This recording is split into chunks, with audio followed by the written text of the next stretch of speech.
Bada bing, bada boom. The Santo Expedito prison in Brazil is often called the real dungeons. There are some reports that 20 plus prisoners are shoved into one singular cell. Most of them are left to sleep on the floor, waiting to be left out maybe once a day, for 30 minutes a day if they're lucky. The rest of the days, they're left to sit on this sticky, rat-infested, cockroach upside down, sticking to the cement floors of the prison. It would take sometimes weeks for prisoners to even get a fresh hit of air to their nostrils. Fresh air. BBC investigators go to interview someone from that very prison. They're outside, waiting in the permitted area where they've set up all these cameras. And there she comes. She's coming out. Out walks this thin, tall, blonde woman. She used to be a model in New York. She was rumored to have been dating Leonardo DiCaprio at one point. Her ex-husband is a crypto millionaire. What the hell is she doing in this prison in Brazil? The reporters ask her, "What are you doing here?" And she scoffs. They're saying that she is a danger to society because she can change people's minds with her words. She can, turn their brains around. Well, can you? Can I? You tell me. Can I? I hope I can. She claims that she has been unjustly placed into this prison with real criminals. She does not belong here. This is an injustice. But when she gets up at the end of the interview, she looks at the two interviewers from the BBC and says, "Later you will find out whether I have power or not." Vai descobrir se eu tenho poder ou não depois. I'm sorry, what? Is that a threat? She smiles. "I don't like this one," and walks off. Wait, what do you mean? She tells one of the interviewers, "You're going to find out if I have real powers or not." And they're like, "Did you just threaten us? Like, we have this on camera. Are you threatening us right now?" She says, "I don't like this one." And she points at one of the interviewers, the one that was asking the harder questions. And she walks off. Did she seriously just threaten BBC reporters? Why is this woman being called the female Andrew Tate? And how did she get away with human trafficking and slavery charges for so long, earning millions of dollars every single month? And is it really true that she can talk to aliens? This is the case of Kat Torres, Brazilian model and influencer turned human trafficker.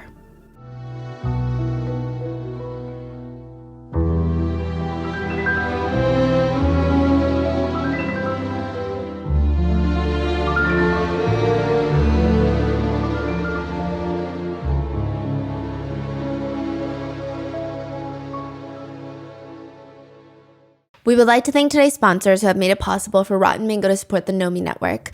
This international nonprofit provides life-changing opportunities, connections to safer employment, and resources for survivors. This episode's partnerships have also made it possible to support Rotten Mango's growing team, and we'd also like to thank you guys for your continued support. As always, full show notes are available at rottenmangopodcast.com. Today's case has mentions of SA trafficking.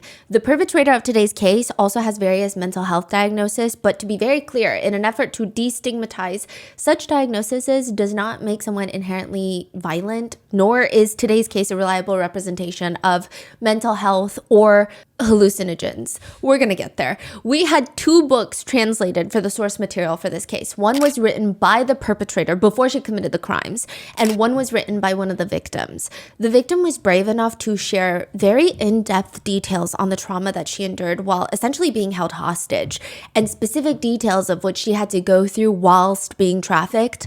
All the very specific quotes, situations are attributed to the original source material, the victim's own book called Searching Desiree.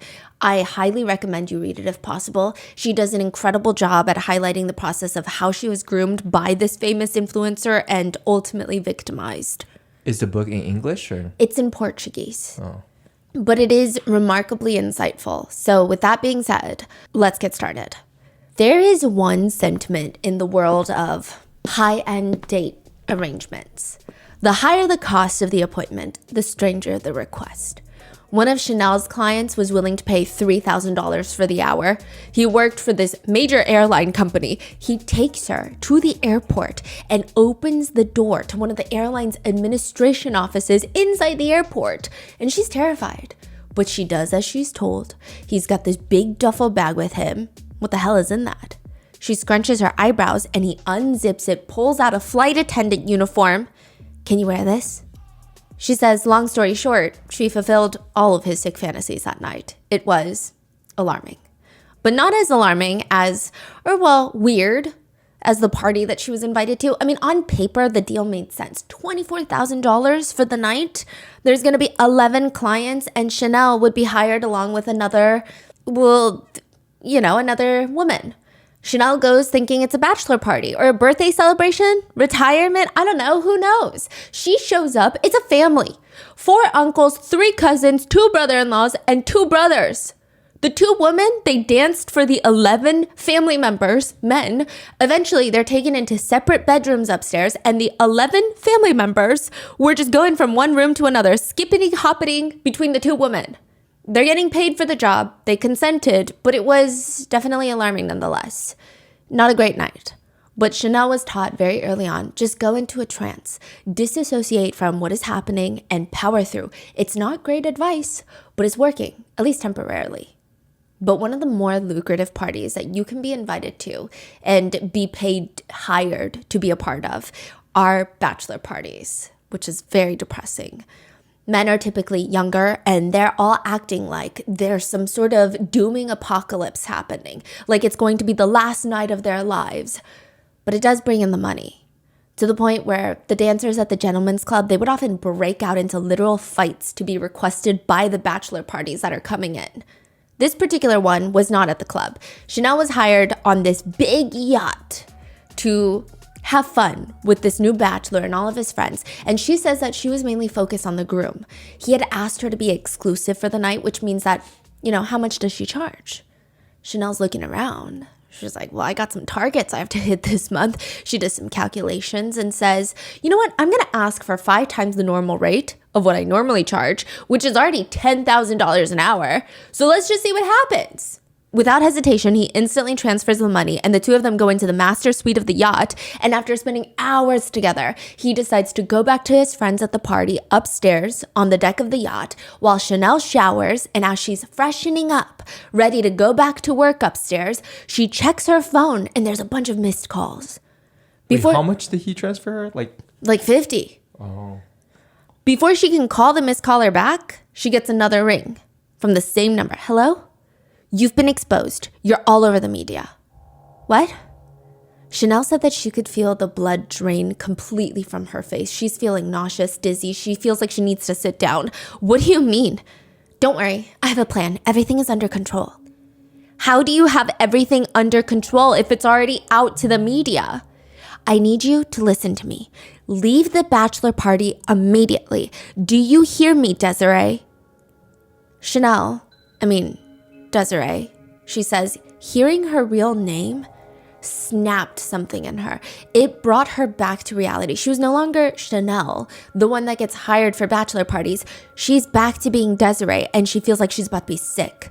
Her phone starts ringing nonstop, unknown caller, probably mainstream media news outlets, the media, family, friends, I don't know. She's been exposed. And then a text message from the same person that she was just on the phone with. Destroy your SIM card and buy a new one. Leave the party immediately. That text message is from Kat Torres, a Brazilian Instagrammer with over 1 million followers. Why was a random influencer calling Desiree and telling her what to do? And why is Desiree listening to every single command that this influencer gives? When Kat sits down to write her book, she knows it's not going to be easy. She's like, this is going to be very rough. My whole life story in 200-300 pages? How do I even summarize my life?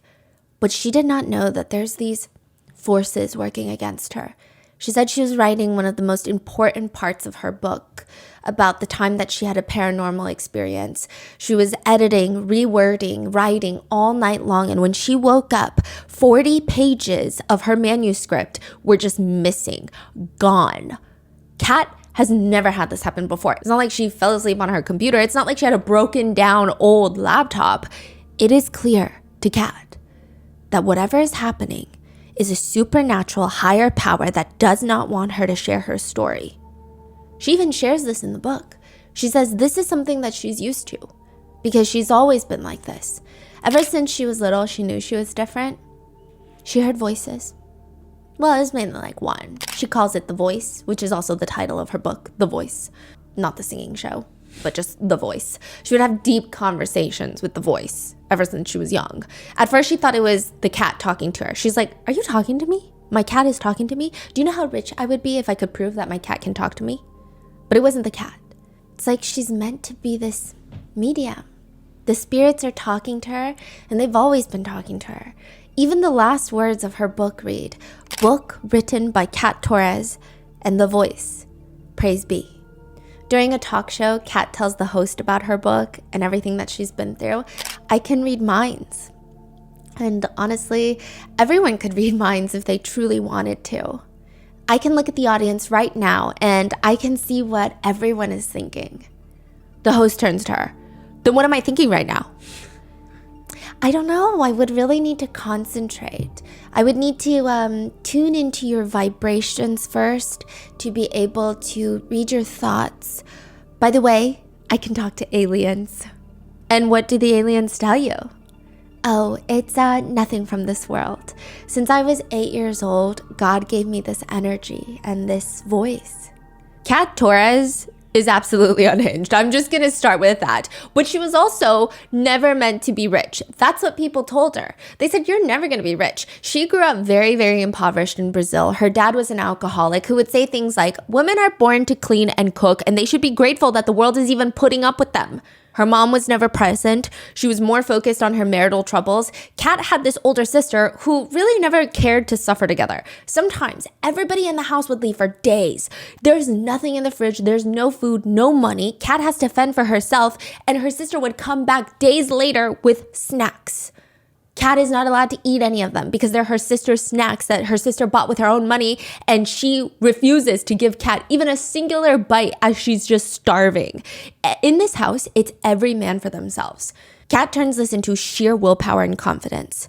She learns to think, "I pity whoever is going to get in my way." She said she was a very angry kid growing up. She just kept thinking, people are like puppets, you know? Stupid. You just need to know how to give the right commands and manipulate them the right way. That's it. Once you do that, you can do anything, which she does. By the time that Kat is of age, she moves to Miami, signs with Elite Model Management, which has signed really big models such as Kendall Jenner. Kat does end up booking some modeling jobs. Her biggest ones were L'Oreal, Calvin Klein, Vogue Brazil, American Express, but they're the really small projects. Her face was not even on every single Calvin Klein poster in the mall nationally or even regionally, just regular small work here and there. The bulk of her modeling involves either lingerie or swimwear, and Kat hates modeling. She lived in Miami, moves to New York. It's just depressing. She says the city is depressing. There are no real friends in the city. Everybody is cutthroat, everyone for themselves. It reminds her of her childhood, and she hates it. Kat says that there were predatory men in the industry who would threaten to ruin her whole life if she did not act or perform in the way that they wanted, which I don't doubt. But after modeling, Kat decides maybe acting is a lot more lucrative, and maybe I'm more clothed when I'm an actress. She does briefly attend the Susan Batson studio to try her hand at acting. It's a very interesting place. It's an acting coaching studio. It's said that Nicole Kidman, Tom Cruise, Oprah Winfrey, they've all been trained there. There's a lot of famous actors that study and adopt for their roles. Her method revolves around 3 core elements. If you're going to play the role of a character for a movie, TV show, a play, doesn't matter. You need 3 core elements for this character. You need to have a need. What does your character need in life? A public persona. What does your character want to be perceived as by other characters? And then a singular, at least one tragic flaw of your character. What is your character's deepest needs and desires? What is their public persona that they want to be perceived as by others? And what is their tragic flaw? It's believed that the interplay and the conflict between the 3 different elements is what makes a great character feel well developed. That's so deep. Yeah, I found this comment on Reddit, so please take this with some salt. But they say, I took a class with a couple that studied there at the studio. Apparently, one of the classes takes place with everybody just completely naked. One of the guys was actually an incredible actor, though. The other one was like a pretty model type who is pretty bad at acting. You know what's so interesting? Like, whatever you just said, those 3 pointers, I feel like we can even think about ourselves. Oh, yeah. What is my one tragic flaw? And that will also kind of explain how we interact with the world, doesn't it? That's true. Because you're acting that character, but it's still a real fleshed out human being. Yeah. That makes sense. Okay, now I'm just having like a therapy session in my mind. So with no respect at all, I think that Kat Torres falls into the latter category. Pretty model type who's pretty bad at acting. But don't let me be the judge. Kat Torres does not book many acting roles. She's not known for being an Oscar-winning actress. She's known for being a human trafficker. I'll get there. Her greatest work was, you know the movie Fast and the Furious? She was an extra in one of the music videos to one of the soundtrack songs for the show. Not even like the main ones. Just like a Oh, side. so she's not in the movie. No, she's just an extra in a music video that was on the soundtrack album for the movie. Yeah, it's complicated. The song is a really good song. It's not one of the more recognizable ones. It's called Angel by Prince Royce. It's good, but she's just kind of in the background. She does, however, do interviews where she talks about how she wants to win an Oscar one day. And she spoke about this future project that she had coming up. She was working with one of her close Brazilian filmmaker friends about a Russian girl who was kidnapped. She's going to be playing the Russian girl. She says she kind of looks Russian, right? She says the movie is supposed to raise awareness to the global problem of human trafficking, which is a level of irony that my brain was having a very hard time computing.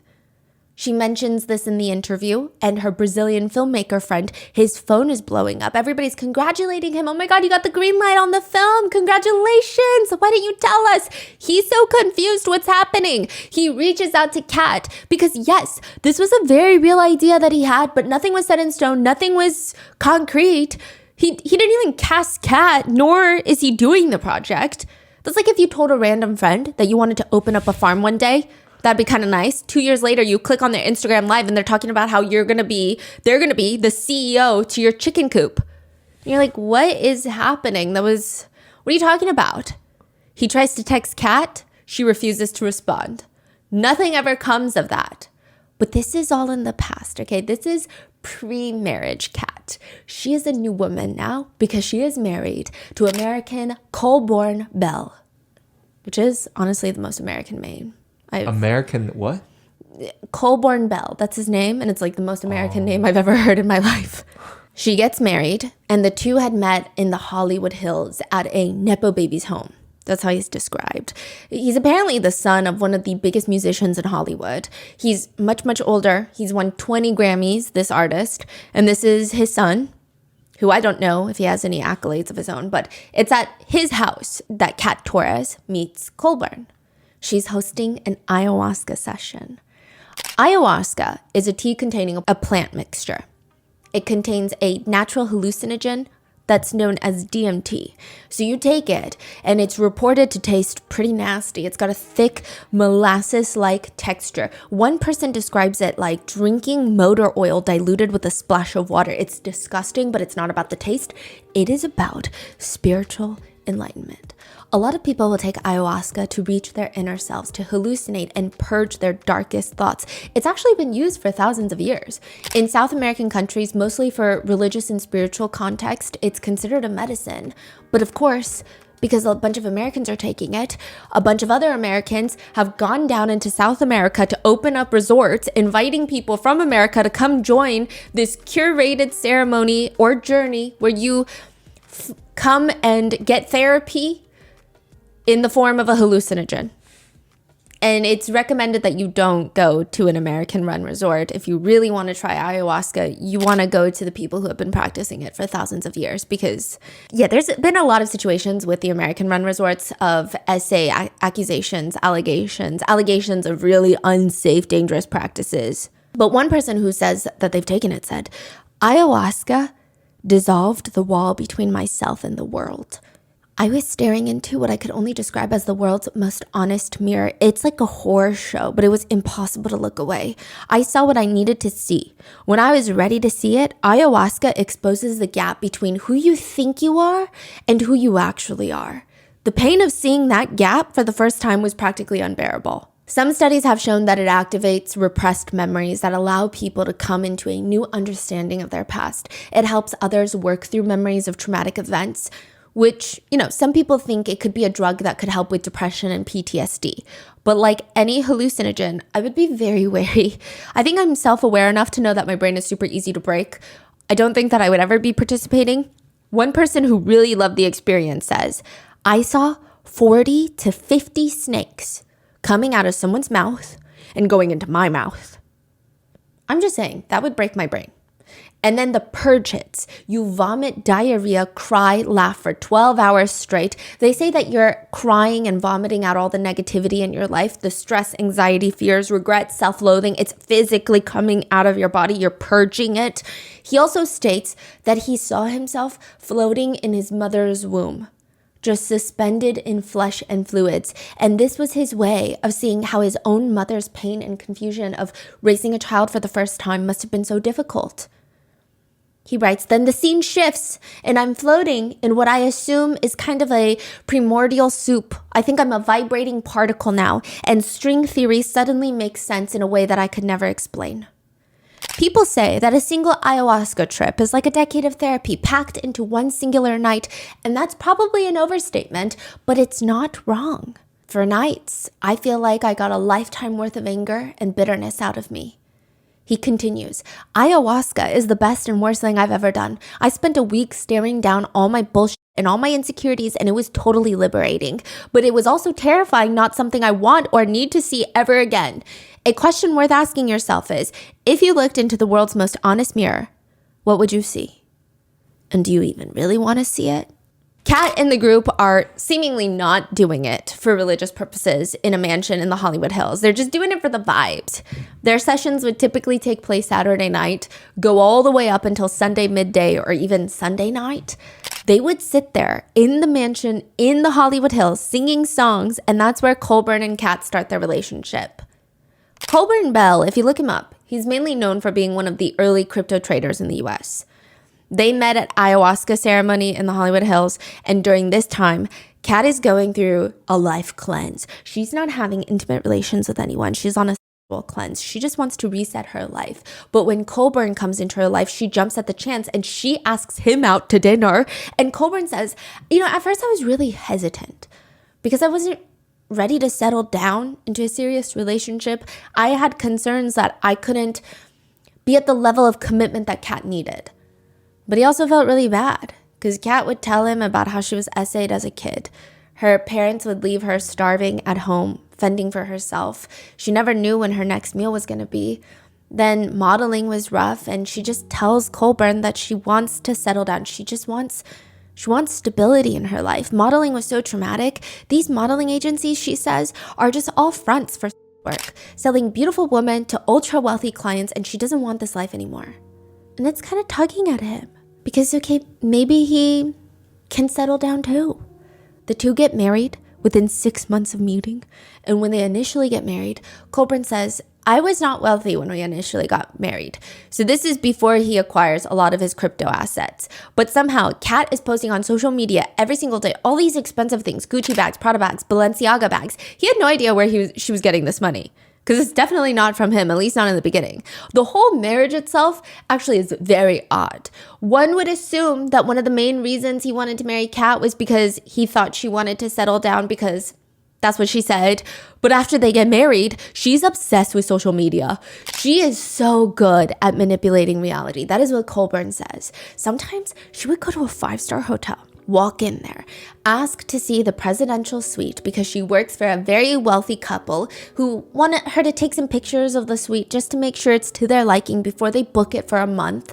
She goes up there, she's taken a bunch of pictures, then she posts it on Instagram as if she had paid $50,000 a night and just woke up in the suite to this beautiful view.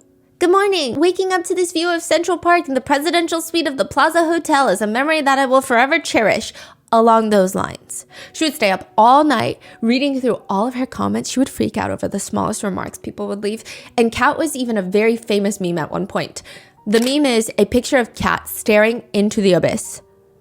Her hair is messy. She looks like she's about to start crying. She looks like she's had a rough day. Her eyes are empty. This meme was very big in Brazil. It would be like when you want to go home, but your boss asks you if you have 15 minutes real quick. What's fascinating, and a lot of people don't know this, is but Kat is the one behind those memes.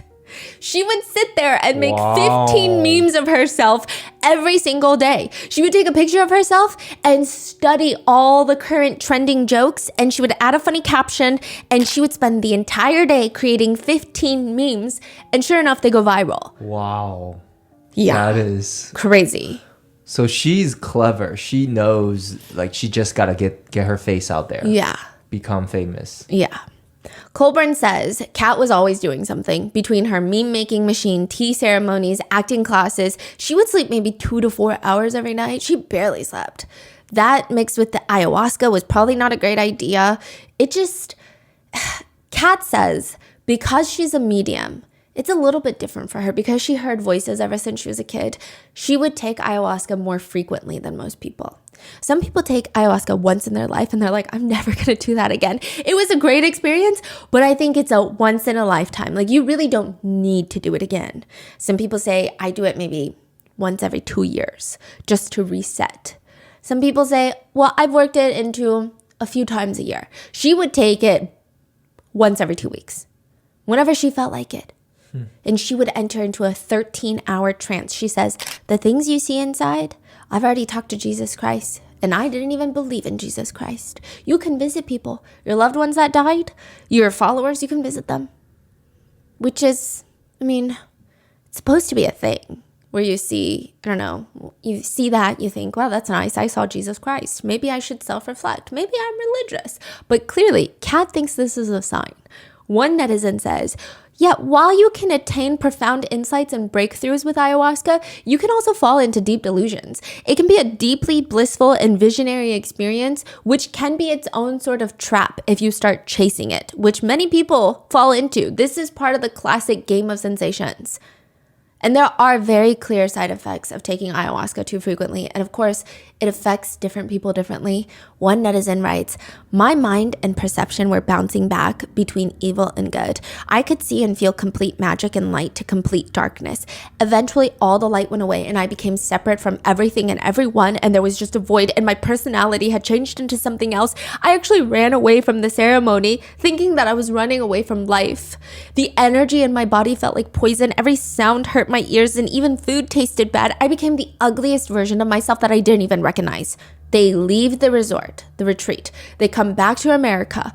Months later, they write, it completely changed my brain chemistry. My mind was completely taken over. I could not identify with myself anymore. My mind felt like it was shattering over and over and over again. I would get this constant stream of negative thoughts piercing my head for months, changing my personality over time. I started losing memories, my values, my perceptions, my mind. Intense energy seized through my body and I could not sleep for weeks. My brain would hurt. My perception of time was completely gone. I ended up in the psych ward from going manic and from constantly screaming that I was doomed for all of eternity and would be going to hell.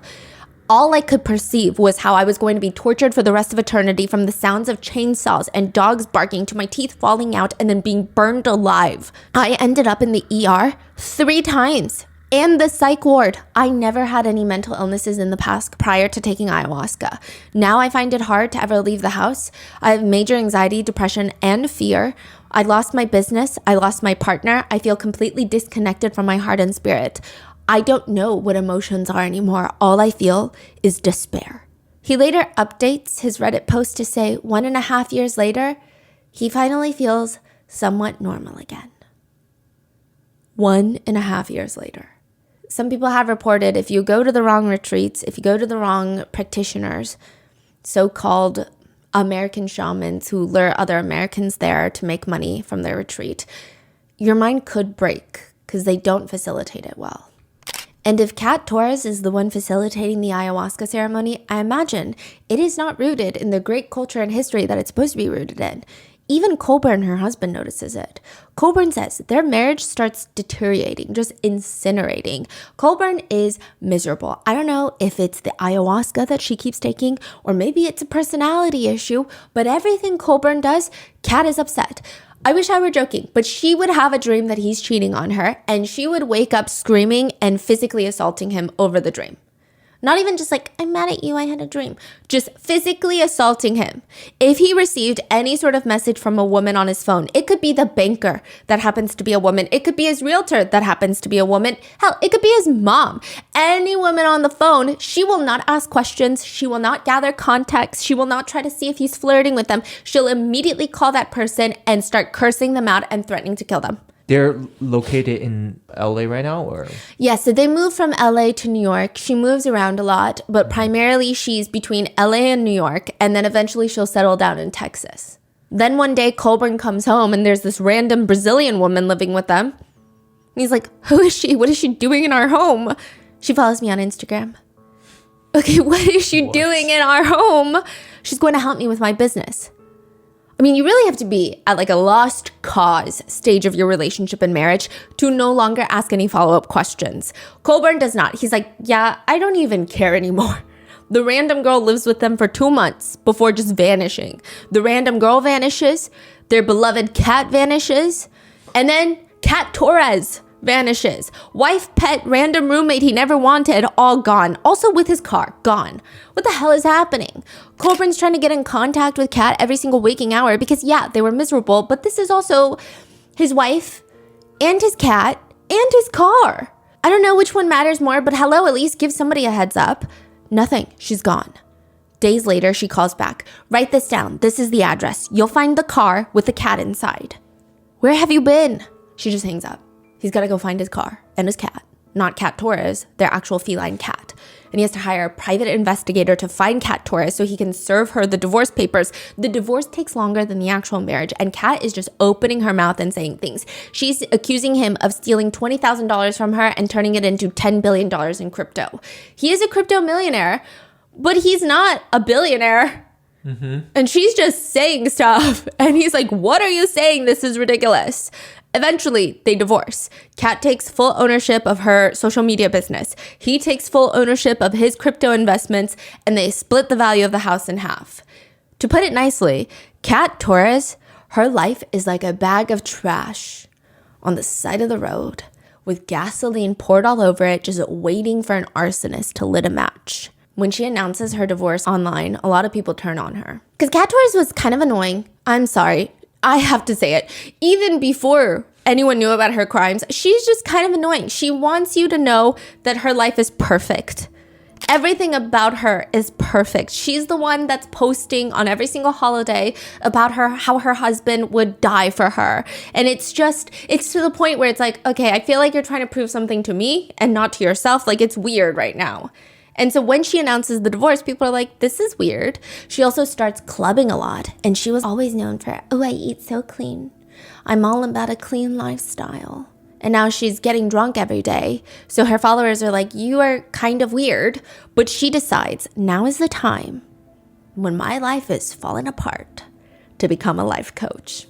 She sets up her own website, starts posting videos on YouTube saying things like, if I can do it, you can do it too. Are you able to forgive yourself? Remember, not only to say that you love yourself, but to really show it with your actions. I don't even know what that means.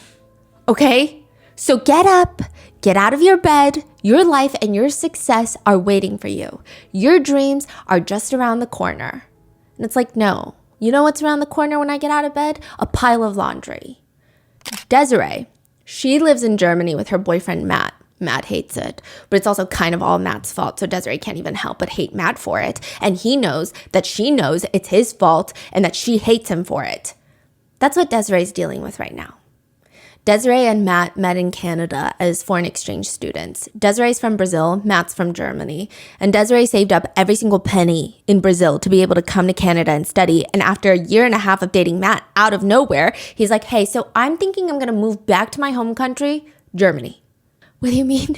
There's no soft launch to this? You're just telling me? I'm just completely taken aback. He's never mentioned this idea before, and she's thinking, I never thought about living anywhere but Canada now.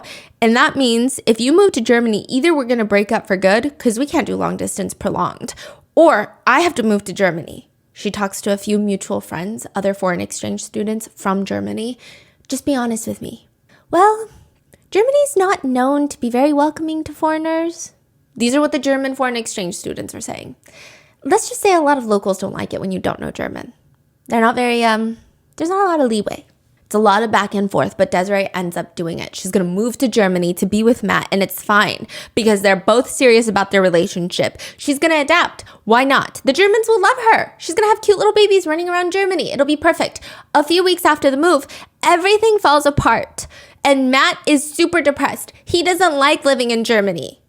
And she's like, this was your idea. She's trying her best to be supportive, but also, hey, if you're struggling, think about how I'm doing. I don't even speak German. My family's not even here, okay? She goes to work Monday through Friday, 9 to 5. After 5, she takes German classes from 5 to 10 p.m., comes home, spends time with Matt before waking up and doing it all over again. And she's miserable. She feels suffocated. She's depressed. She's anxious. She's sitting there every single day crying. And Matt can't even help her because he's also mentally unwell. But it's like, why are you mentally unwell? And for 9 months, Desiree has these debilitating migraines that just are not getting better. She goes to several doctors. Nobody knows what's wrong with her. They suspect it's maybe stress. And they tell her, hey, why don't you try this really profound medical technique of not being stressed? And she's like, wow, that's a really great idea. Did you go to school for 93 years to learn this groundbreaking advice? Desiree is so desperate. She steps out of her personal comfort zone to try acupuncture. The pain magically disappears. The migraines are gone. Wow. And she starts thinking, okay, yeah, maybe alternative medicine is something to look into. And that's why she books her first session with Kat Torres. She had been following Kat Torres for a few years now because they're both Brazilian expats. So Kat Torres was living in America, Desiree's living in Canada, and she's a big influencer. And she's reading up on Kat, her ability to use methods like hypnosis and telepathy to change people's lives. It was very intriguing. Imagine this scenario. You have fought with your boyfriend. Kat Torres will simply telepathically talk to your boyfriend to make him forgive you. Wow. Yeah, Kat also claims that she could cure just about any disease, physical or psychological, and she knows spells such as how to conquer a man. You could just conjure a spell. Spells are, however, not free in this economy. One session for an hour costs about $150 to $200 of Kat's time. Or if you just want to read about Kat's tips and spells, you can pay $22 USD a month to be a subscriber for her website, where she posts about chakra opening, energy work, hypnosis.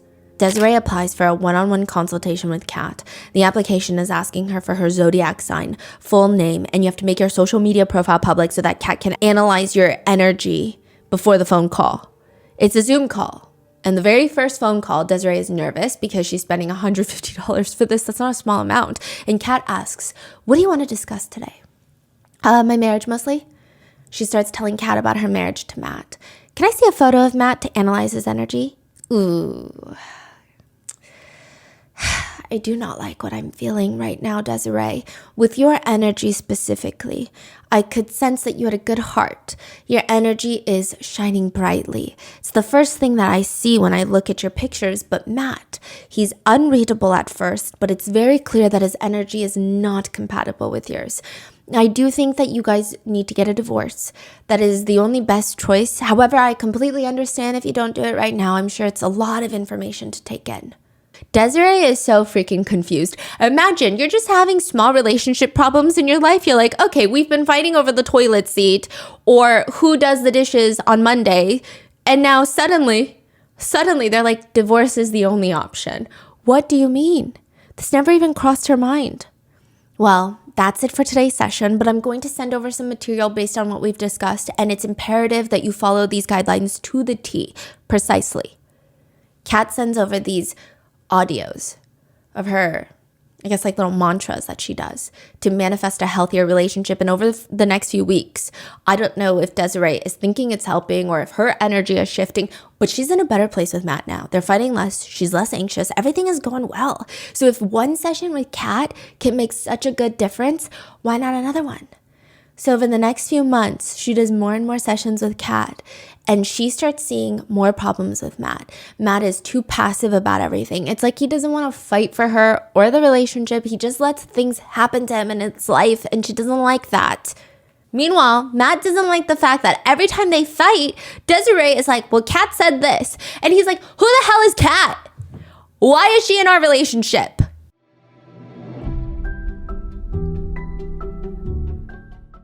Sometimes forgetting is good. For example, squirrels will hide thousands of acorns and seeds in their lifetime, often forgetting where they hid them. And that is totally okay. The uneaten, forgotten seeds can now grow into big, strong trees, producing even more seeds of their own. The same principle can be applied to investing and acorns. Not the seed, but the financial wellness app. It makes it easy to start saving and investing for your future. You don't need to be an expert. Acorns will recommend a diversified portfolio that matches you and your money goals. You don't need to feel like financial wellness is impossible either. Acorns gives you small, simple steps to get you and your money on track. Sign up now and join the over 13 million all-time customers who have already saved and invested over $22 billion with Acorns. Head to acorns.com/rotten or download the Acorns app to get started. Paid client endorsement. Compensation provides incentive to positively promote Acorns. Tier 3 compensation provided. Investing involves risk. Acorns Advisors LLC, an SEC registered investment advisor. View important disclosures at acorns.com/rotten.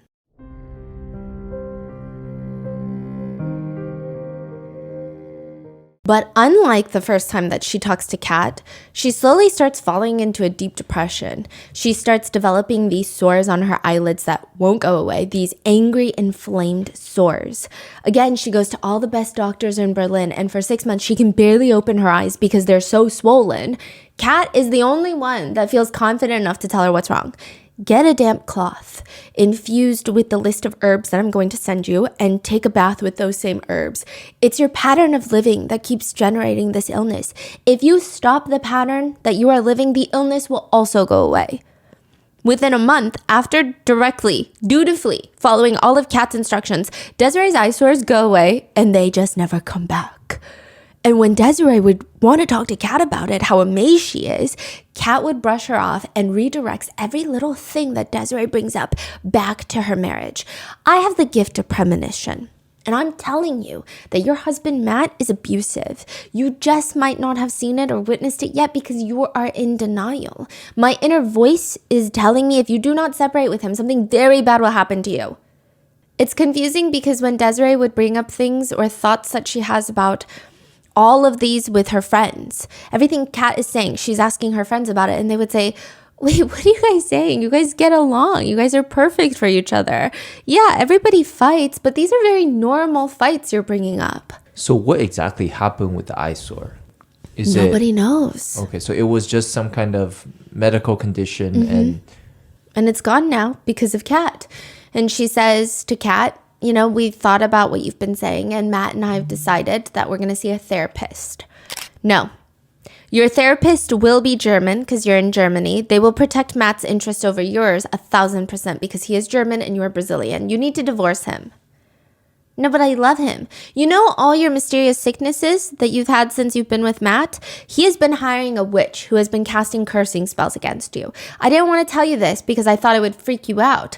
I have been trying to counteract them. I've been very busy. I've spent a lot of money on this.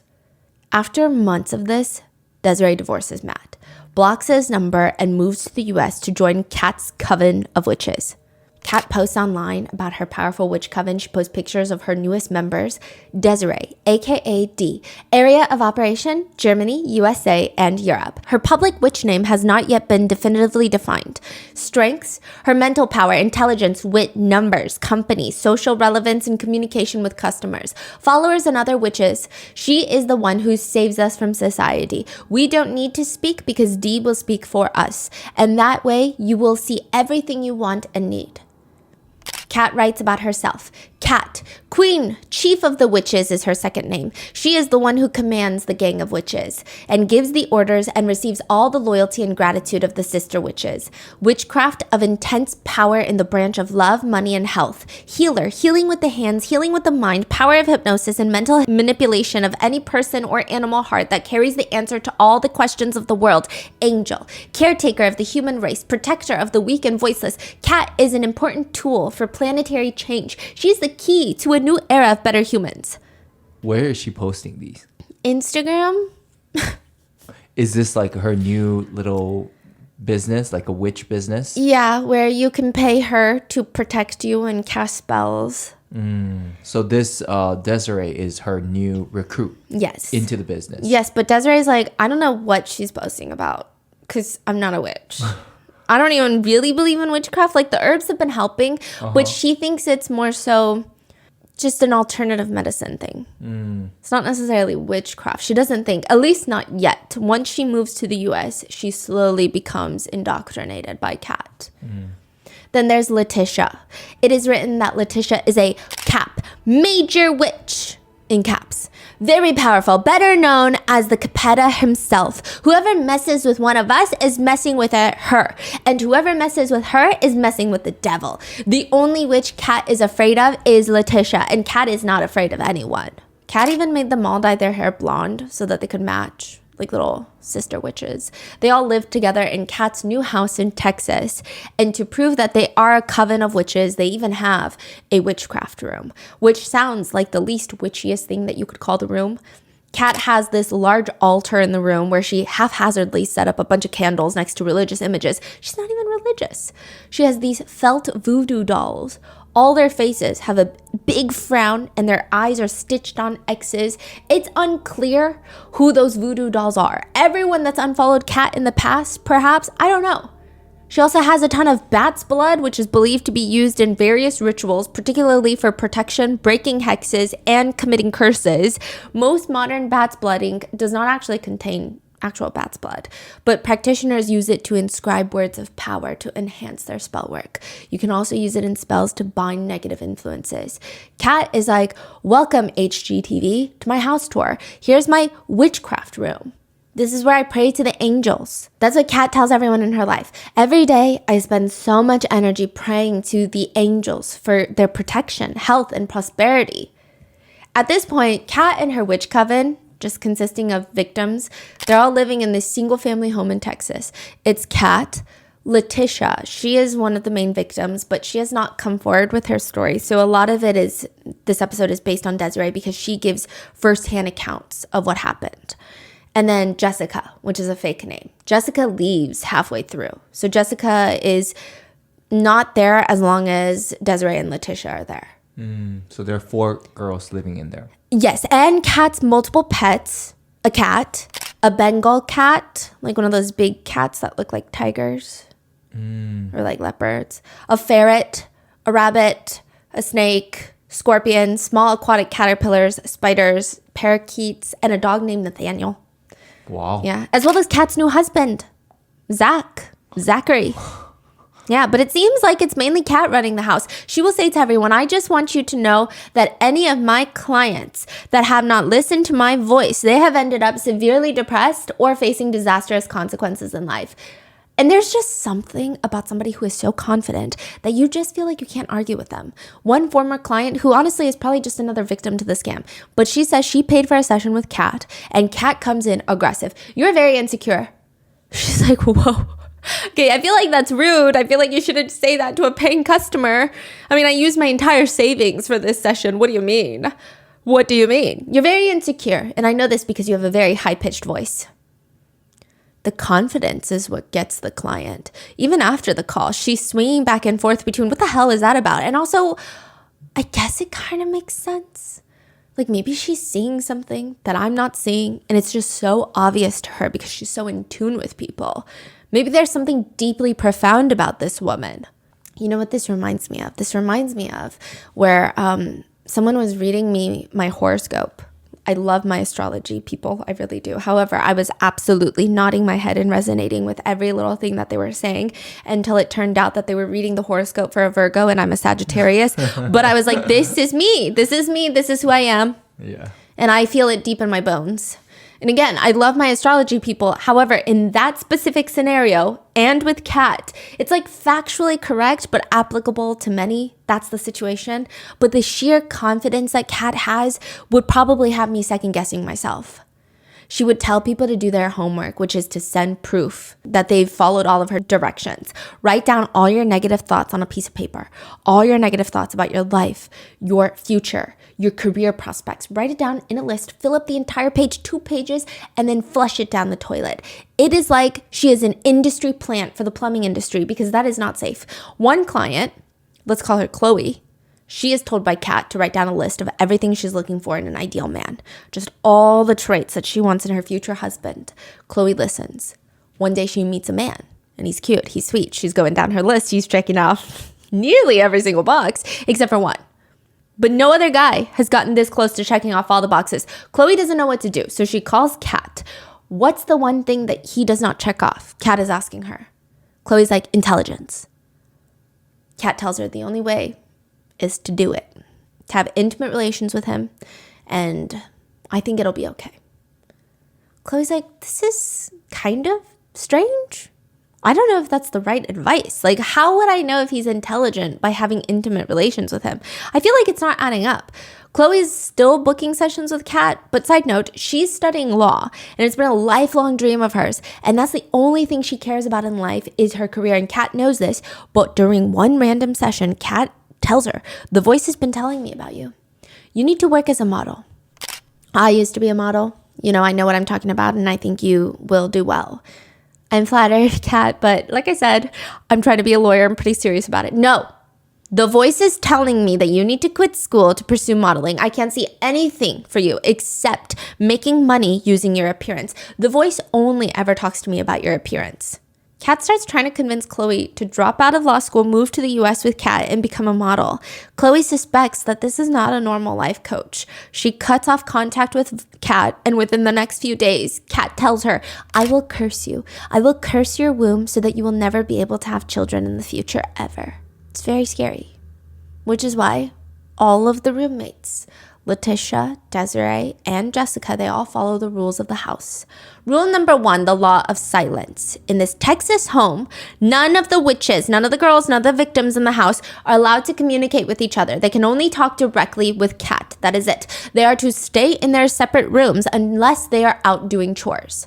Another bizarre rule is that none of the girls are allowed to talk to anyone outside of the house, which would freak out the neighbors. The neighbors would wave hi, and the girls would just stare at them in silence. Yeah, needless to say, they thought there was a cult in there. The neighbor said the whole house was weird. You know Zachary, the husband? He's good looking. He rarely ever had a shirt on. But Kat feels like this is not enough. She wants a team of assistants to come from Brazil to the United States to assist her in... I don't even know what Kat is doing at this point. She's like aggressively doing nothing. So I'm not sure exactly what she needs the support on.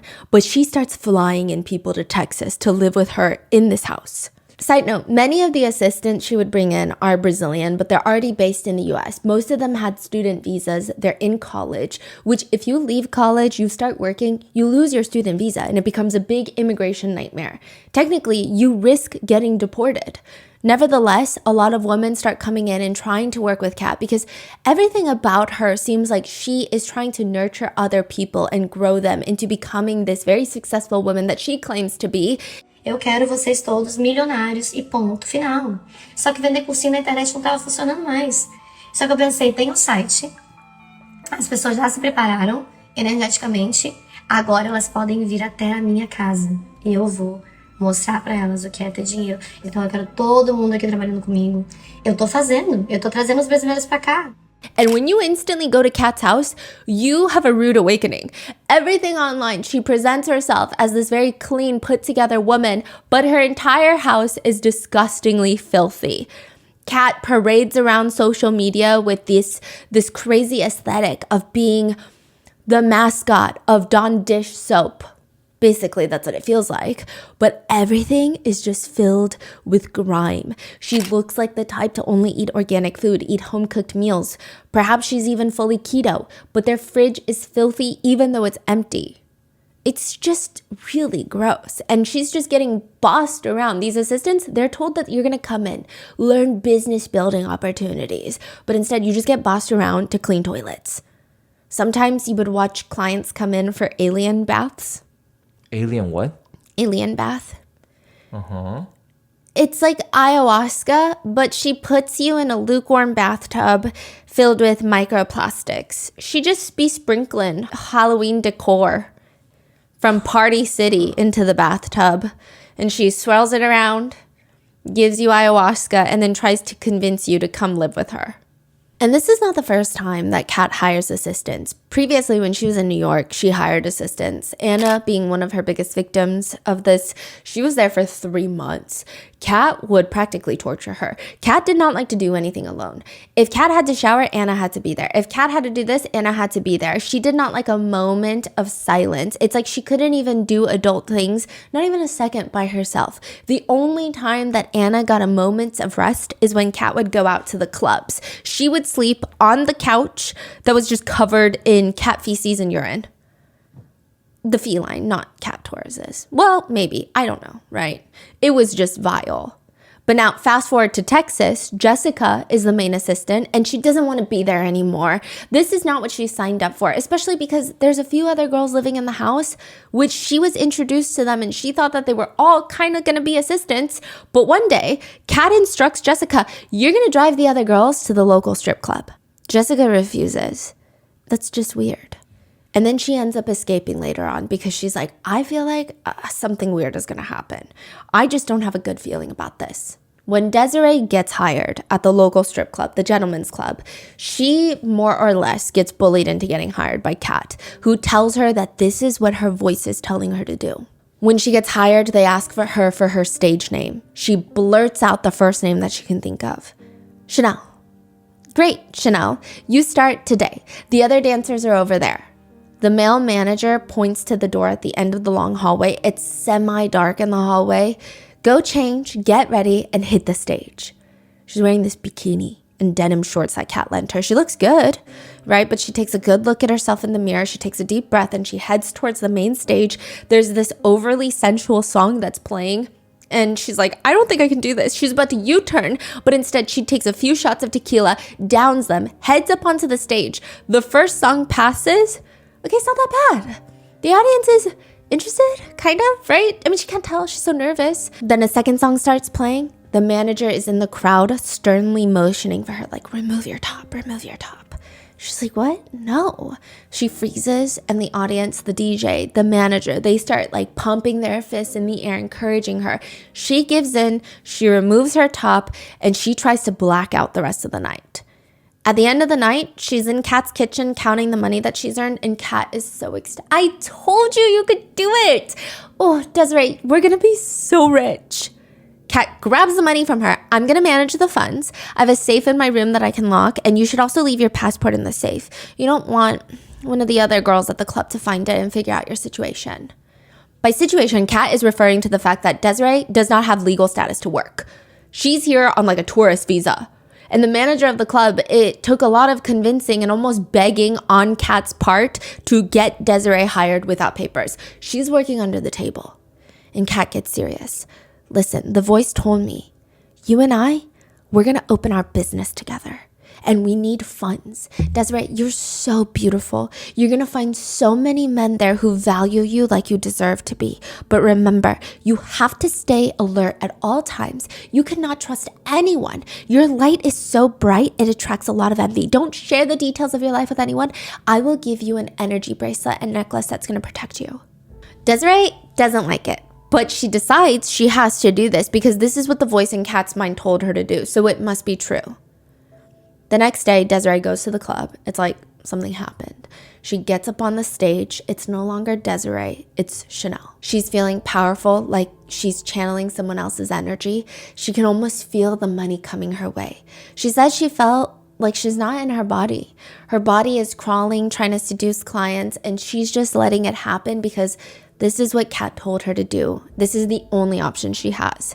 She stays till 5 a.m. that morning, and that would be a reoccurring thing, working till 5 a.m. Very quickly, Desiree, or Chanel, becomes one of the more sought-out dancers. Clients said that they love how exotic she is. Great. I love humans. But because Kat would push her to make more money, Desiree felt like she didn't want to disappoint her unless she did everything to capitalize on every single client that comes in. So to maximize her potential, she would spend hours without drinking, not even a sip of water, without eating anything so that she doesn't have to use the restroom. When she gets home that night, all the money goes straight to Kat. In 2 weeks, working every waking hour, Desiree makes $9,000. Kat said, it's just not good enough. Aim to make $1,000 a day. That is the only way to make the business work. That's what the voice is telling me. You got to do it. Every night, Kat convinces her that rather than working their butts off for years before achieving their dreams, why not just work a few months at the club to get paid the same amount? Just work harder. She would tell her, you're beautiful. You're wasting $1 million opportunity by not using your beauty. Take advantage of what you're born with. I used to be in Hollywood. Everyone there was once a dancer or a sex worker. This is very normal in America. Desiree doesn't really want to do this, and she's not having a good time. Every night she comes home emotionally exhausted, feeling gross. Physically speaking, her legs are completely swollen. She's anxious. She feels like there's no way to say no to Kat. She keeps trying to convince herself it's just dancing. How many times have I gone to a party and danced? I'm doing the same thing, except this time I'm getting paid for it. She knows it's not true, but it helps her feel a little more brave. If she ever comes home depressed looking, Kat massages her shoulders, telling her, this isn't a sin. Don't feel bad. The gods and the angels don't have the ability to judge. Only humans do. God is better than that.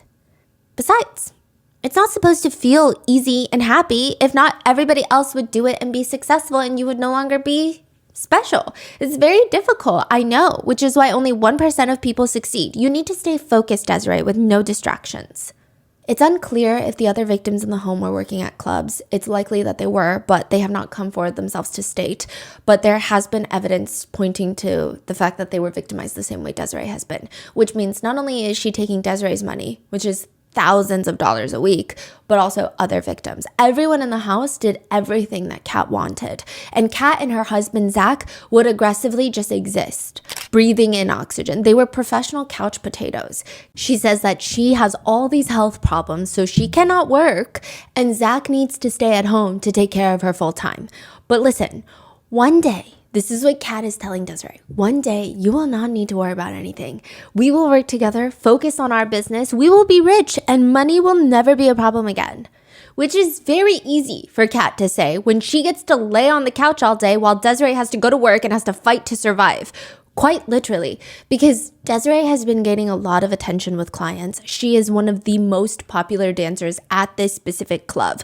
She starts noticing weird things are happening to her at work.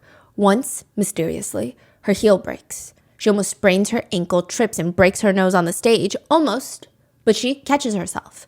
Another time, right before she's about to get changed, she noticed someone came and cut up her favorite outfit. The clients love this outfit. This is her VIP outfit, ripped up, shredded in the dressing room. She's working 15-hour days, drinking 3 energy drinks per day, then alternating with tequila shots to endure the pain of dancing for hours in tall heels. She constantly has these bloody blisters on her feet. Her legs would wobble whenever she would walk outside of work because of the constant cramps. Her back is never not burning from pain. The sunlightless atmosphere and rarely cleaned air vents in the club, it would cause her to sneeze so much she had to get anti-allergy meds and take them every single day, as well as painkillers for her sores. Whenever she tried to bring this up to Kat, she would look at her quietly, listen to her list of struggles, and her face would turn cold. You know, you're spoiled. You're weak. Do you know how many spells I had to cast to even get you hired at this club? Did you think it was easy?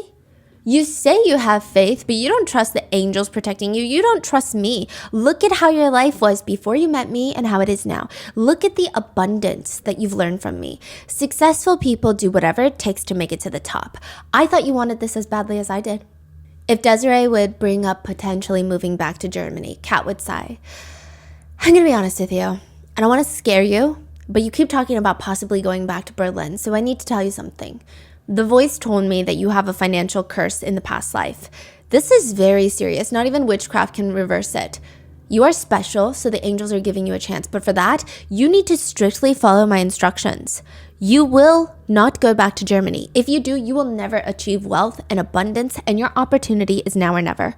By this point, Desiree is making $1,000 to $5,000 per day, working 15-hour days. Kat is forcing her to hand over all the money. She only gets $20 a day for food. I will say Desiree is doing the best out of everyone in the club, but the club itself is not the best one in the area.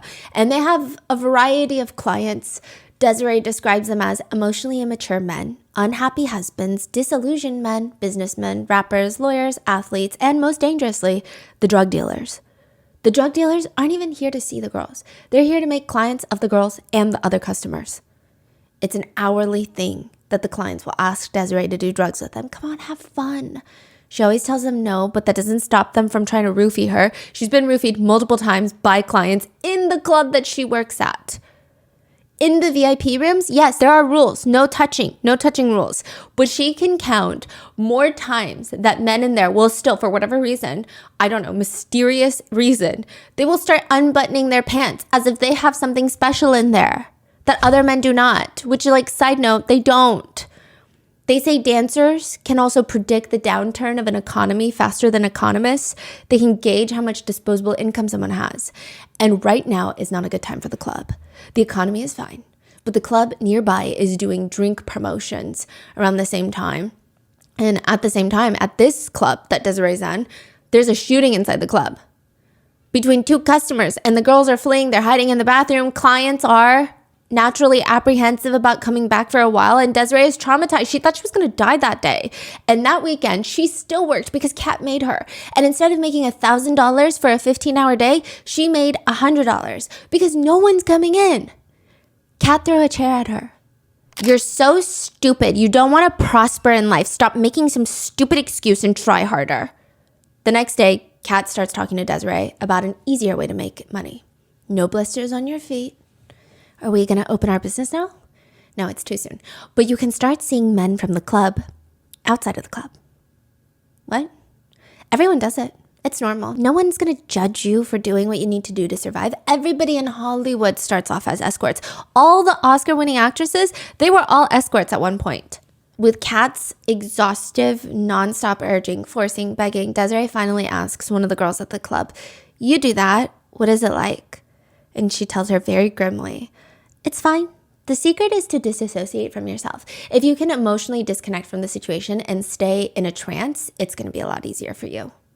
Desiree has no choice. She's in the US with no means to get back to Germany. She's nonstop bombarded with emotionally draining conversations from Kat. She has no visa status in the US. She has no power here, and she's fully indoctrinated. In the book, Desiree writes, she starts convincing herself because it feels like she has no other choice. She tries to make it feel like her own choice. She says, "You're right. I'm Chanel from the club, not Desiree. It's Chanel that has the confidence. Chanel is walking around like she owns the place. Chanel is powerful. So why not let Chanel dominate men and take their money?" That is how Desiree gets essentially trafficked. Kat is the definition of what some would formerly call a PIMP. I'm not sure if that word is sensitive or not. They're now known as traffickers. But I think there's a lot of discourse online of, oh, was Desiree trafficked? Because she still went every single day. She was taking Ubers there. She was getting taxis to go there. And if she made $3,000 in cash one day, why didn't she just use that to buy a plane ticket to Germany and then leave? But it's different. This is literally the same situation. A lot of the times you hear about men pretending to be in emotional relationships with women, then pressuring them into work with promises of, this is what we need to buy our dream house so we can have babies together and live a normal family life. Then once they get into the work, they start blackmailing, extorting, threatening, abusing, and manipulating the woman to continue regardless of whether or not they want to. And that's exactly what's happening. The very first time Desiree goes to meet with a client outside the club, they arrange for $1,000 for the hour. And she says she couldn't stop shaking.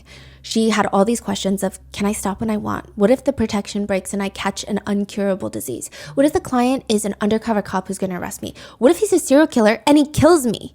The 60 minutes felt like an eternity. And by the time she comes out, she's crying. Does Kat, the life coach filled with so much spiritual wisdom and guidance, care? No, she does not. She yells at Desiree for not getting more clients. Even if she has to lower her rates to $200 an hour, she should not be a selfish brat and just do it. Why are you on a high horse charging $1,000 for an hour? What are you doing all the other hours? Kat tries to send her to someone named Richard who owns a brothel. He runs a brothel out of his own house, actually. He's 65 years old. He looks like a polite little grandpa, and nobody would ever suspect him of running a brothel out of his house. I think they think it's an Airbnb. The experience was soul crushing. Desiree begged Kat, please, can we just stop? I feel like we have enough money now, or I can just go back to dancing at the club. It's fine. But Kat would guilt trip her. It is always the perfect, draining, so exhausting. You can't even think of a logical reason to fight back to Kat because she's mentally exhausted you to the point where you can't even think. That's what it feels like. Desiree would see 6 clients a day, then take a shower, then head straight to the club where she would dance until 5 in the morning. And then she would do it all over again.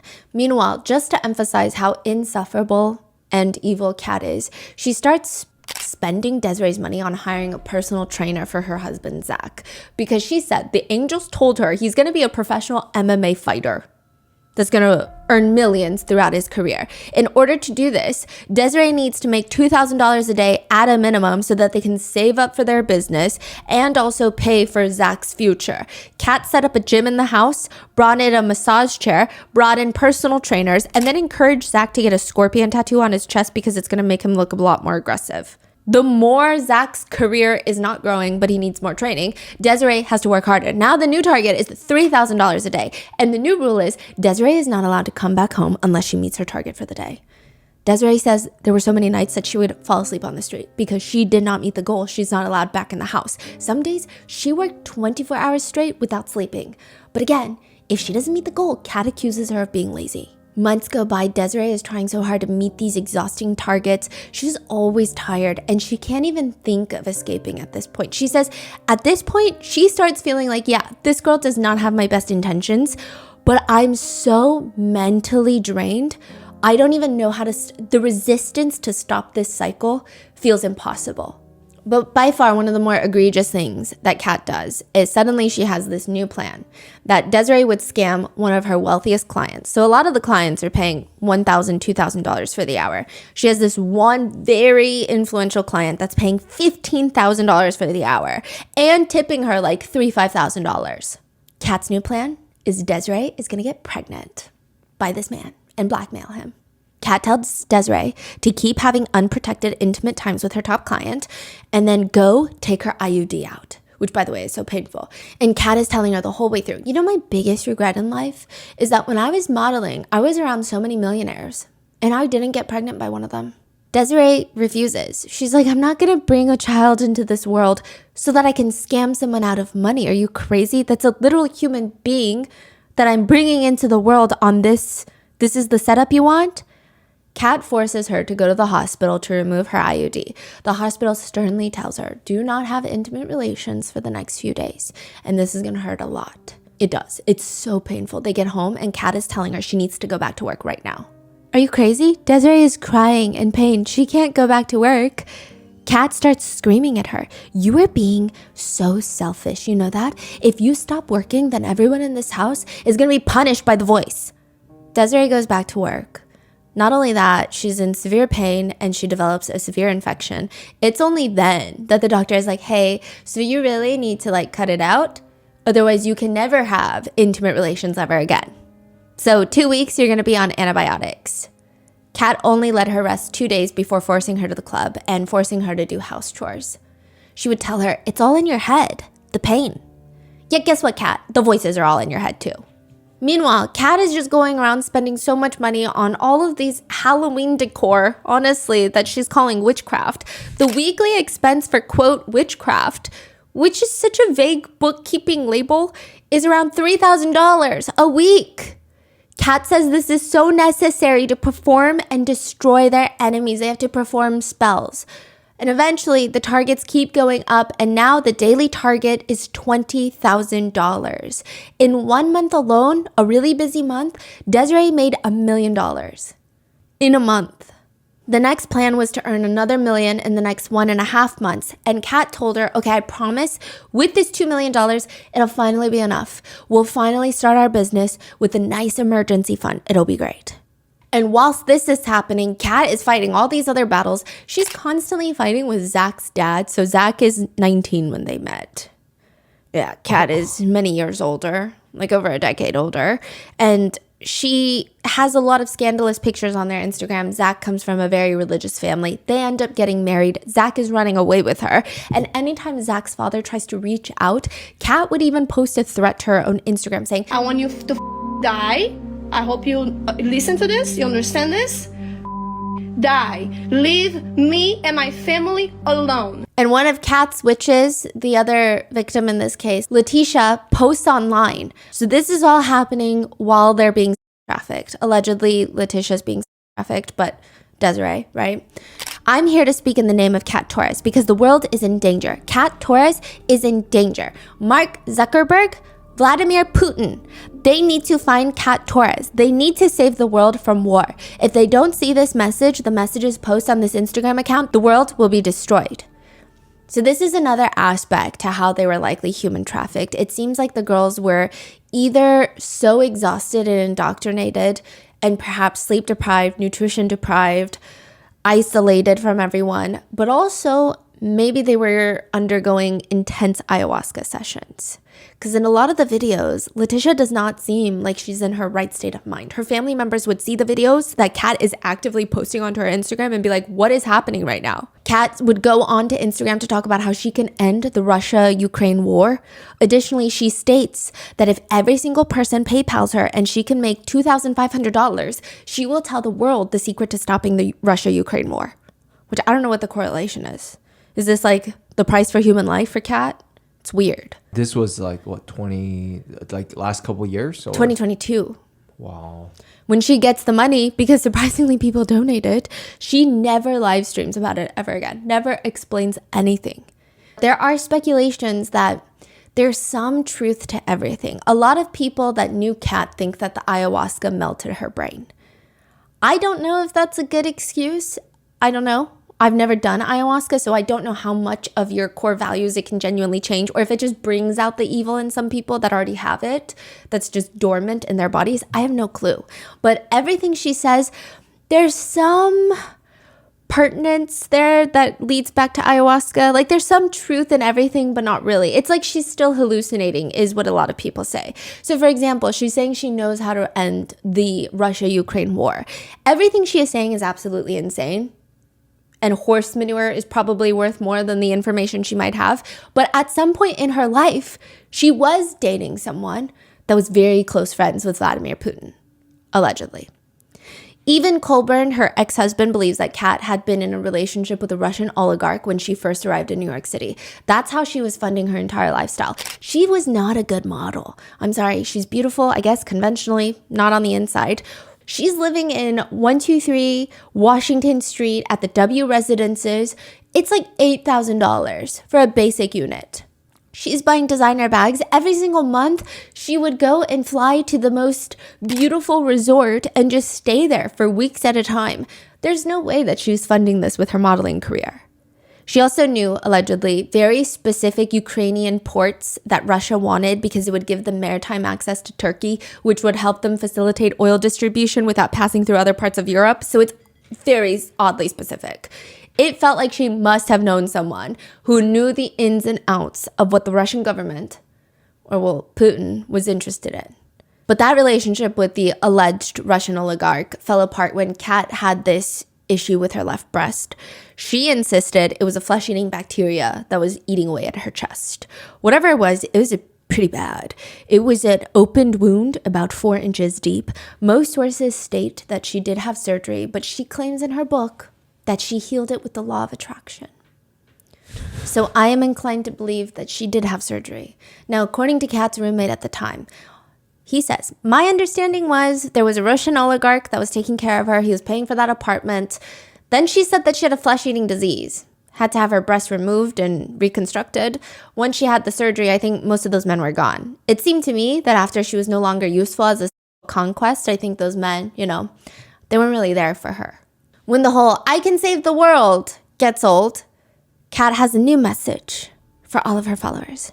The police of California will follow my orders of Mother Mary. By all means, I'm the queen of the universe. I'm Magdalena, Magdalena, Mary, Mary, Mary, Mary. He, to protect our son. The time you're not going to kill him. He's the Messiah. I'm the Messiah. He's the king. Going to rule the world. You guys are going to be listening to him. He is God himself, like God himself. He is God himself. Did you all hear me? Did you all hear me? Did you all hear the message? You dummies, do not touch that man. Has a cross in his arms is written. They may lay down on the floor when Zachary men king walk. All of them with their hands down like this. You're going to lay on the floor in this position with your hands like this. Hands here, where we can see them. Lay on the floor like this. She's just laying like on her stomach on the floor. Feel my body, my body, my body, my body. You're going to lay like this when he passes you. Is this like a video, Instagram video? Yeah. And she's clearly on drugs. The only thing it's reminiscent of is the pink. Yeah.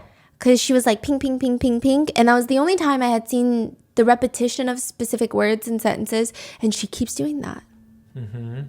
He just needs to calm himself down. He's fine, fine, fine, fine, fine. He's my husband, husband, husband. And you listen to what he says, unless he wants to kill me or disrupt me or stop me. But you should not touch him. You should not touch Zachary Mencken. Should not. There is a question on whether or not Zach knew what his wife was doing. It is presumed, yeah, he definitely knew, but he likely turned a blind eye to it since he's profiting, and why not? That is what Desiree believes. He's not necessarily facilitating it, but he's a part of it. He's benefiting from it, and he's acting like it doesn't exist. He just goes along with Kat's plans. In one Instagram story, Kat calls Zach on the phone. So she's live streaming on one phone, and then she's FaceTiming Zach. Zachary, are you listening to me? He responds, yes, I am. You may never hurt the Messiah, Messiah, Messiah. Kat Torres is your wife, and you must protect her by all means. They're gonna kill. They're gonna try kill her. You protect her by all means. You're the son of Mother Mary. Your brother Nathan, Mencken, Ada, Mencken are the sons of God. You understand that? They're gonna heal the world and rule the world in America by your side. In the name of Mother Mary and your Queen Kat Torres, the Messiah. I'm Jesus Christ. Understand me? I mean, it's weird because if you believe that he's not involved, that would be a very weird assumption to make because he thinks that they're all messiahs and the world will bow down to them, but he doesn't think his wife is a human trafficker. It's kind of weird. Now, in one video, she's pacing around the room and she says, I am the queen of the universe. I'm Magdalena. And our son is going to be Messiah. She also states her parents' full government names and says, they gave birth to a girl, aka her, that will save the world by being married to Zachary. I am Magdalena from the Bible, the prostitute. She was the Messiah. Yeah. Now, this is a slightly unrelated, but further proves that she's a questionable character. She also would write about the pandemic. She would write, I love Corona. Unfortunately, she's not talking about the beer. She would write, I loved Corona. I wouldn't take it out of existence for anything. I was the biggest fan of Corona. I'm just not a fan of quarantine. For me, everyone had to face the virus with courage, but they did it like the cowards they are. Kisses. She would even post on Twitter completely naked pictures of herself with just her private parts censored out, and it would say the words, I am against quarantining. And she would write, disrespect for freedom is the most heinous thing. We have only been given one right as humans, to exist as we please. The laws are already stupid, but now they've reached their full absurdity. Hashtag quarantine never. She also tells people to stop taking their medications because she will save them from cancer and all terminal illnesses and medicine is a hoax. But then she also turns around and says she's seen the vision for her life.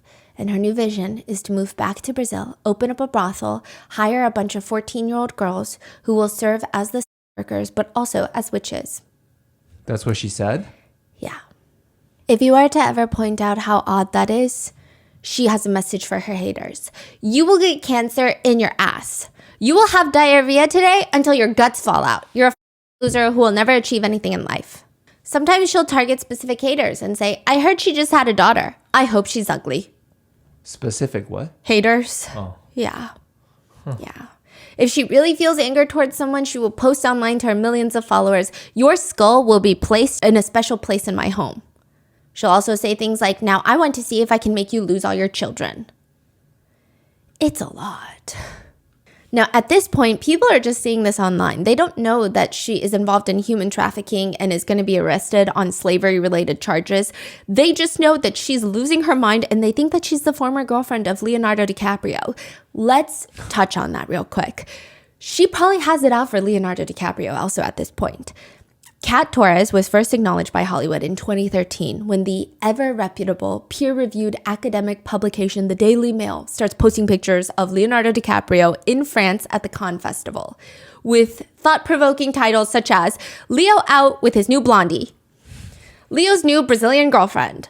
And there's a handful of pictures of Leo at the club, and next to him is this very thin, blonde woman with a ponytail wearing almost no makeup. It seems like they're on a casual date. The photos are grainy, they're paparazzi pictures, and by all accounts, it seems legitimate. In one picture, they're right next to each other. In another picture, Leo is walking in front of the blonde woman and she's following him and her hand is on his back, which seems like a very intimate way to walk through the club.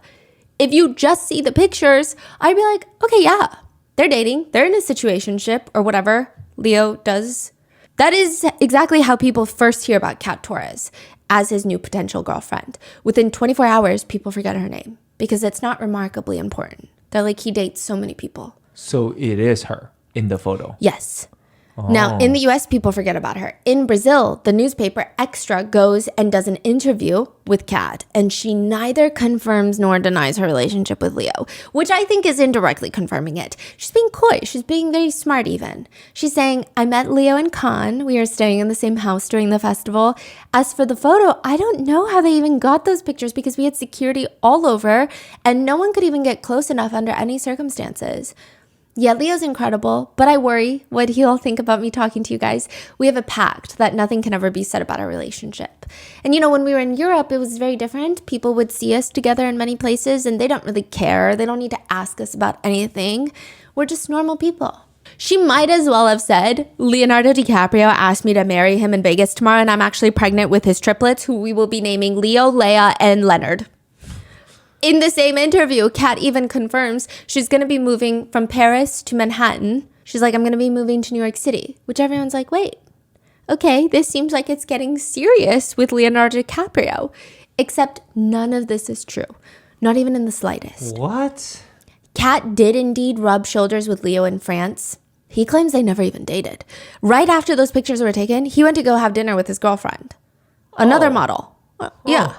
Which I'm inclined to believe. There are speculations that Kat maybe was an acquaintance of Leonardo DiCaprio or even bombarded him at the club. And he was entertaining her because she's pretty, but she had hired the paparazzi to take pictures. And she neither denied nor confirmed the relationship, which is basically confirming it. And it's even confirmed that she's the one that called Extra to do the interview. Yeah. No, She's that like, makes hey. sense. That matches exactly how she acts. Yes, even the meme creation, this is all on point. So she saw Leo at a club, probably, you know. I would imagine that she even went to the Cannes Festival to do this with some celebrity. I don't know if it would have been Leonardo DiCaprio, just whoever celebrity she could find and get in the vicinity of. Yeah.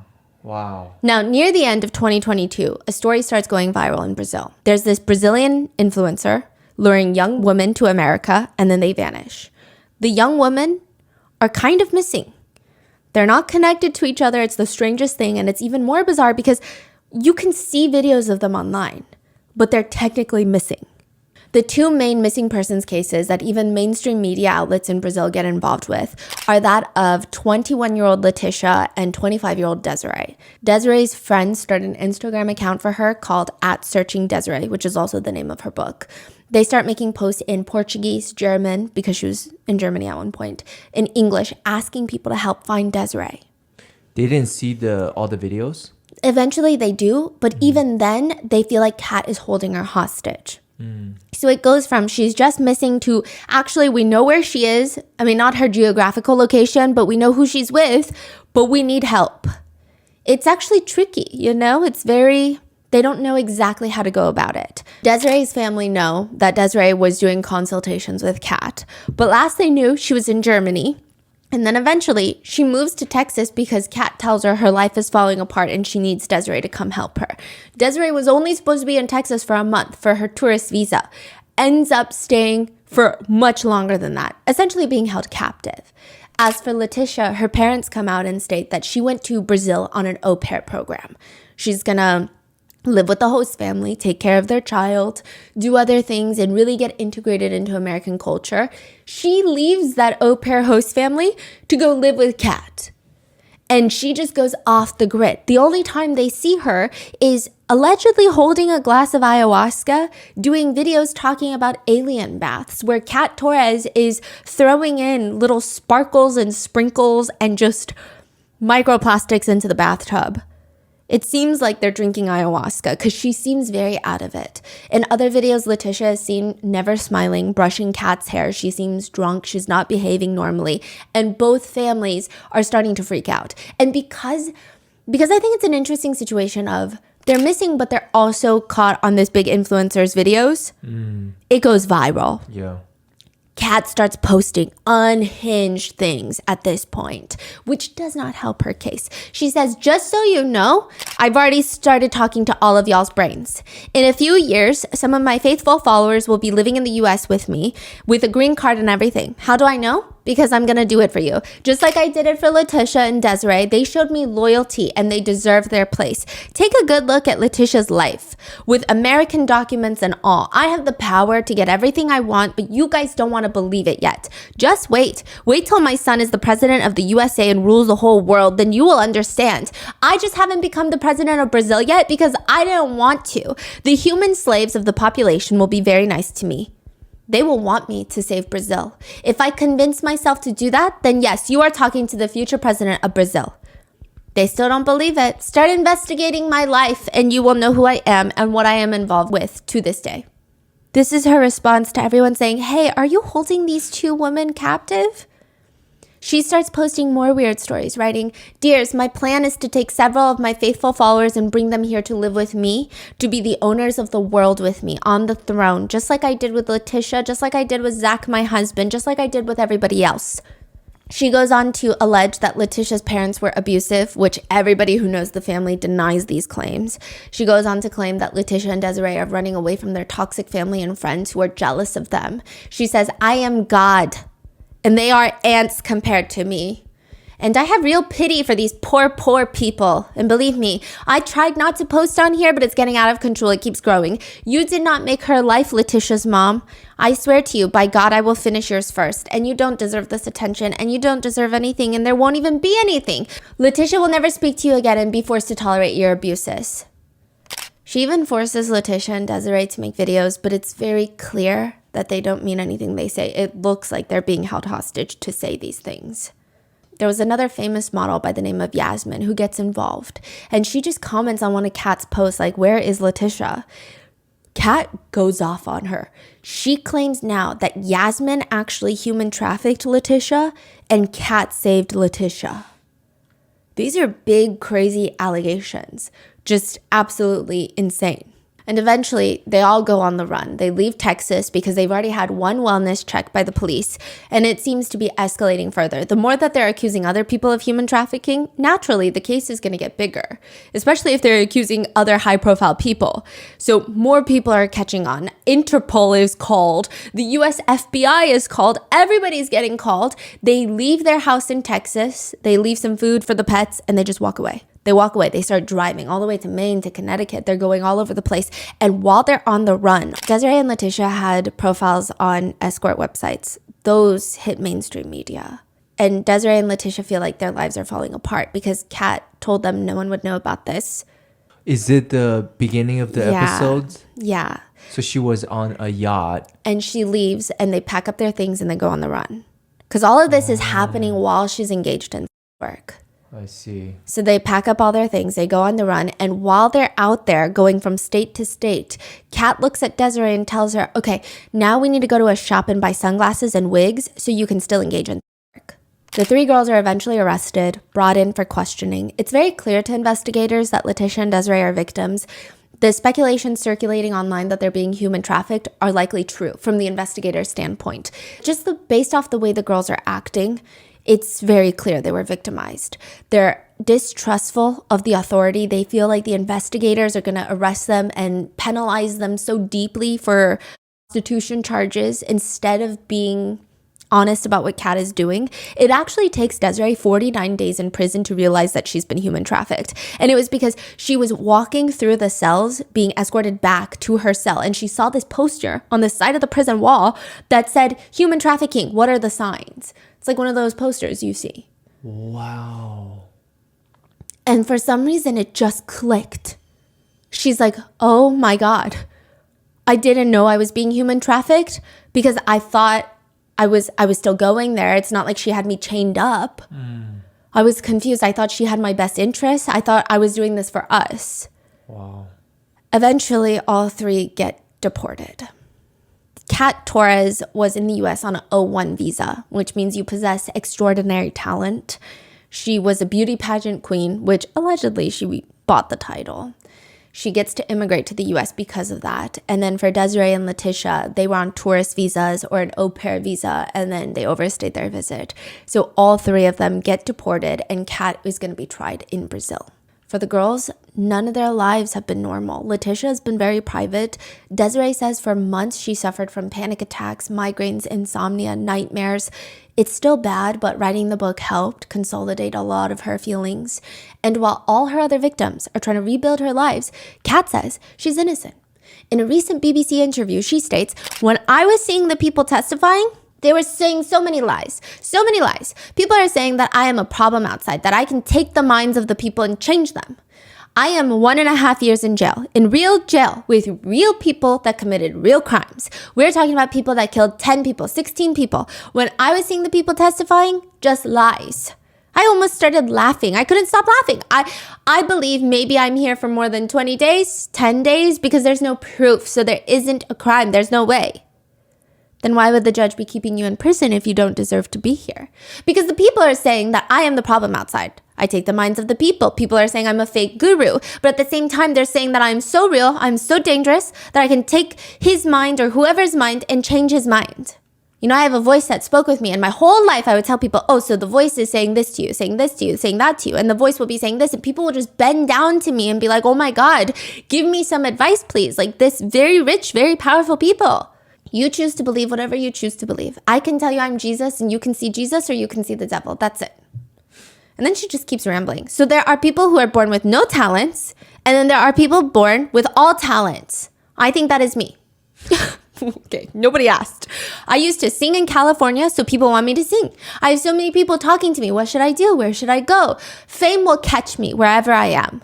And what I want and need is justice. I don't deserve to be here. I don't deserve to be here, not even one day in my life. Kat even writes a letter to the public, and it reads, I think a lot about those who are already weak and become even worse seeing their idol, me, being imprisoned, especially so unjustly. Yeah. So she just rambles on and on. She has ultimately been sentenced to 8 years for human trafficking, international human trafficking and slavery charges in Brazil, which, 8 years is too little. Mm-hmm. There are questions of whether or not Zach was involved and should be charged as well, because he is a U.S. citizen. So, yeah. Okay, technically, it was like a jurisdiction thing. A lot of her victims were Brazilian citizens, and Kat was Brazilian, so she was sent to Brazil. But he's been off the radar. There's actually a Charlie Project missing persons report on Zach. It's unclear if he's actually missing or if that's just to make it seem like he's missing and he's laying low.